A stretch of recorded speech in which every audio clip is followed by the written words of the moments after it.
This video is going to be on online integration and becoming resilient and how merging my classroom of online and in person has really helped go after those goals. So something we're doing at my school and in Alpine School District is really focusing on deeper learning and 6 C's. And blended learning has been a fantastic tool to help go after that in my classrooms. In U.S. history, the goal for my students, the deeper learning goal, is that through their study of U.S. history, they will become more resilient, compassionate, and contributing members of our society. The online aspects that we've been able to put into play have really helped me in my instruction, my pedagogy, in my assessment, in my feedback, and even on my intervention and grading in order to be able to do that better and more efficiently and actually go after these things that we really care about.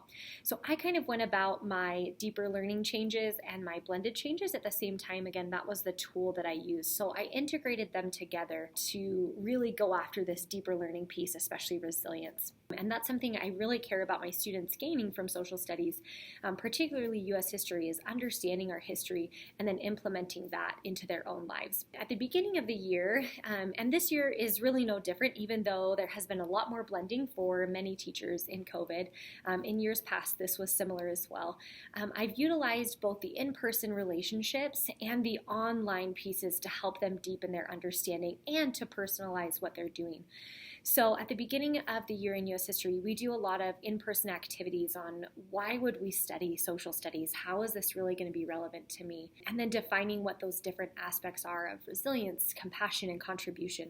A lot of those come through in-person discussions, through whiteboard activities, through conversations with their classmates.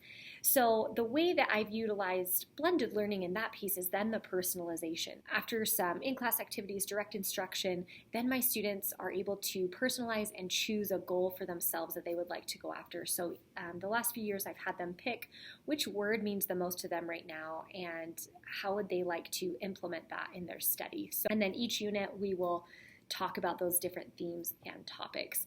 And that's what we do online is I have them actually research a whole bunch of different options of examples that we are going to touch on resilience, compassion, and contribution, and then they submit their goal. Sometimes I've had them do a discussion post where they share their goals. Sometimes it's just submitted to me, sometimes a mix of both. And that's where that in-person online really connects, is that we've gone over, we have this foundation as a class, and they have this personal choice to kind of dive deeper on what they would like to do. A specific example of this in my class of blending really comes in my World War II, our World War II unit. The theme that we spend a lot of time focusing on in World War II is we are looking for resilience, and they will still see examples of compassion and contribution, but because of the nature of World War II, that's what we focus on, and we do a resilience journal and really going after how can they actually apply this to themselves.